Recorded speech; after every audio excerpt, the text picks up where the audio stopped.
Hello everyone, this is Mansi from evidyati.in. Coming to question number 5, exercise 13.2. So in this question we have simplify. हमें यहाँ पे इसको simplify करना है. As you can see, we have 2 raised to the power 5 whole power 2 into 7 raised to the power 3 upon 8 raised to the power 3 into 7.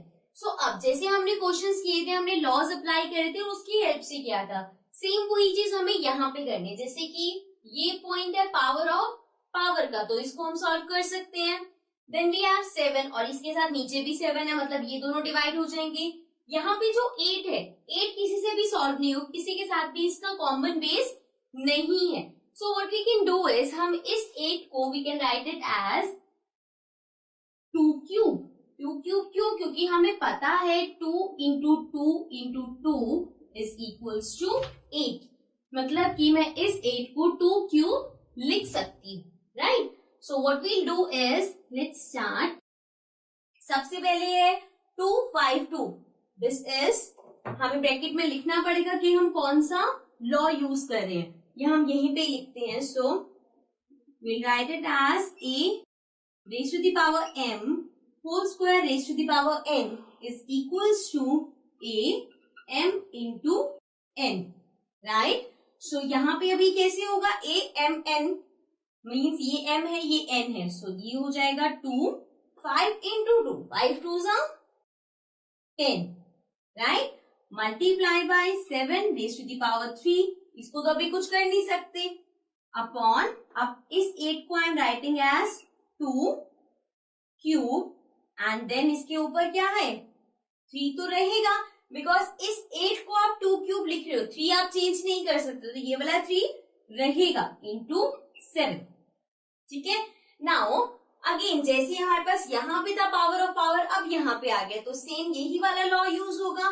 This will become, ऊपर वाला as it is रहेगा 2 10 into 7 3 upon 2 3. ये यहाँ पे हम कर देते हैं 3 3 9. ये मल्टीप्लाई हो जाएगा, तो ये हो जाएगा 9 इंटू 7. ठीक है. अब देखो यहाँ पे 2 है, नीचे भी 2 है, यहाँ पे 7 है, यहाँ पे भी 7 है, मतलब ये डिवाइड हो सकते हैं. सो अगर हम डिवाइड करेंगे, पहले हमें लॉ लिखना पड़ेगा. a m divided by a n is equals to a m minus n. Right. Means powers minus होंगी. So this will become 2 10 minus 9 multiply by 7 3 minus 1. 3 minus 1 हो जाएगा, इसकी पावर 3 है, इसकी पावर कुछ नहीं है, मीन्स इसकी पावर 1 हो जाएगी. So now this will become 2 10 minus 9 is 1 into 7 3 minus 1 is 2. तो अब आ गया 2 raise to the power 1 into 7 square. So 2 as it is रहेगा. 7 स्क्वायर का मतलब क्या है 7 into 7. So this will be 2 into 7 into 7 is 49. तो इसको मल्टीप्लाई करना पड़ेगा. 49 multiply by 2. This will be 2 9s 18, 2 4s 8 plus 1 9. Means this is equals to 98. So 98 हमारा आंसर है. This was part number 1. Now let's come to the next part. Coming to the second part. Second part में हमारे पास है 25 into 5 raised to the power 2 into t raised to the power 8 upon 10 raised to the power 3 into t raised to the power 4. अब अगर यहाँ पे आपको इसे simplify करना है, पहले देखते हैं हम क्या क्या सॉल्व कर सकते हैं. यहाँ पे ये t raised to the power 8 और t raised to the power 4 ये दोनों सॉल्व हो सकते हैं. नेक्स्ट वी हैव 25 को. 25 वैसे तो इनमें से किसी के साथ सॉल्व नहीं हो सकता, लेकिन 25 को I can write it as 5 का square, because 5 into 5 is 25. Next we have 10. अब यहाँ पे 10 और कोई भी नहीं है, सो 10 को what I can write is 2 into 5. Then ये 5 और 5 हो जाएगा. राइट. अब बेसिकली आपको इन क्वेश्चंस में ये समझना है किसको किस तरह से लिख के कुछ फायदा होगा. ओके.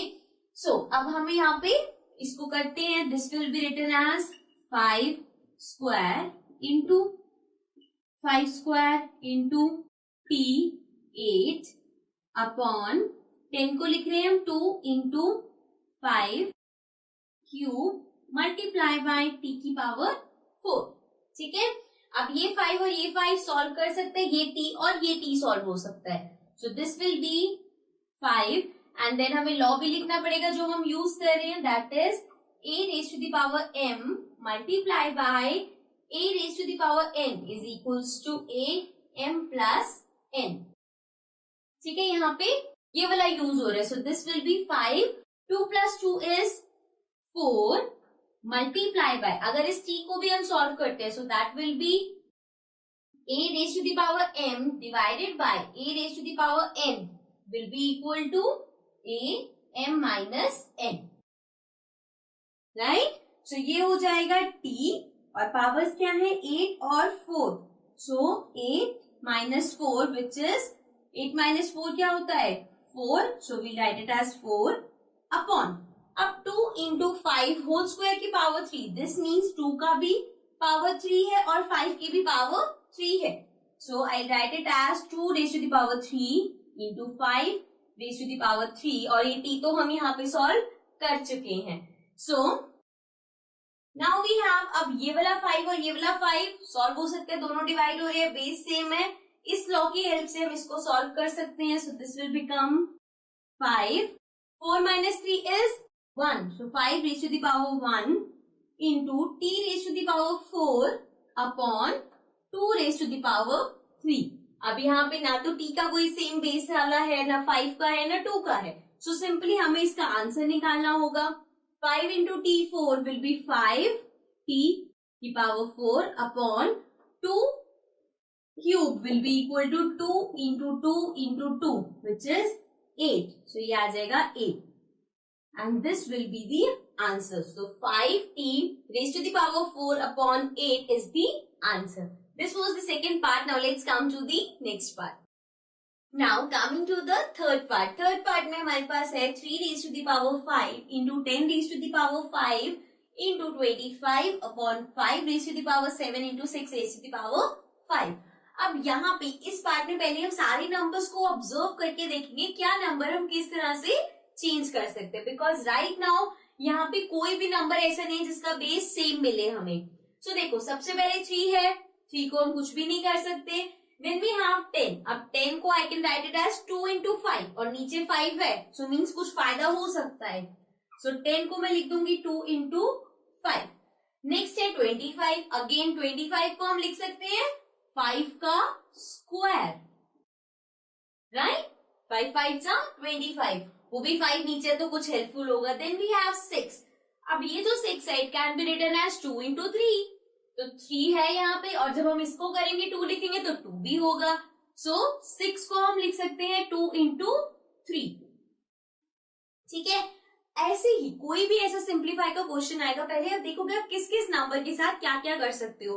कोई किसी का स्क्वायर है, किसी का क्यूब है तो वो लिखो, कोई मल्टीप्लाई करके अगर किसी का बेस सेम होता है तो वो लिखो, बस यही आपको ऑब्जर्व करना है। ये एक स्टेप क्लियर हो जाएगा तो क्वेश्चन में बस लॉ लगाने और सॉल्व करना है, ठीक है ना।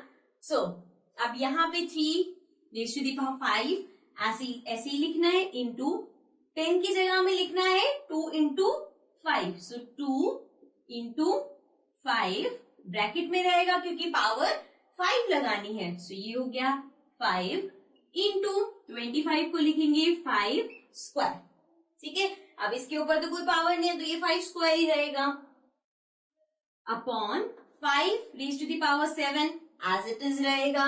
देन वी हैव 6 को हम लिख सकते हैं 2 into 3 raise to the power 5, ठीक है ना।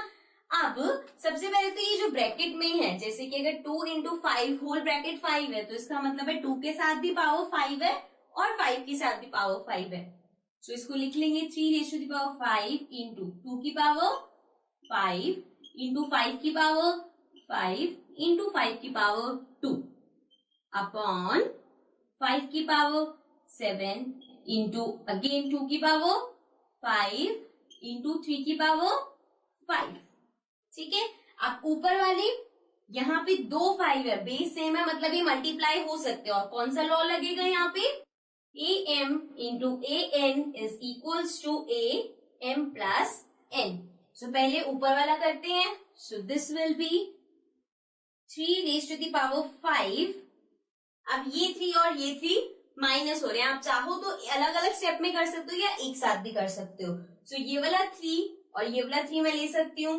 सो ये हो जाएगा 5 माइनस 5 मल्टीप्लाई बाय यहाँ वाला जो 2 है, ये वाला 2 और ये वाला 2, आई कैन टेक दैट। सो ये हो जाएगा 2 again 5 minus 5।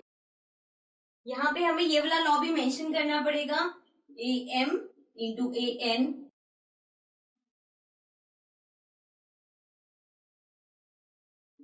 am into an equals to am minus n। ठीक है, ये जो अभी हमने यूज किया डिवीजन में।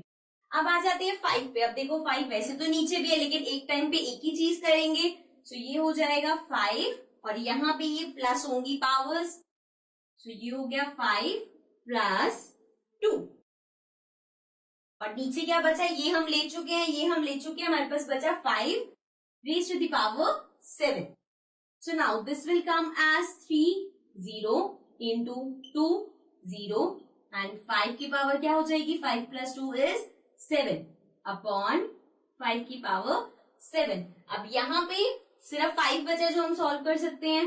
So 3 raised to the power 0 will be 1, 2 raised to the power 0 will be 1 and 5 raised to the power 7 minus 7 because नीचे वाला है।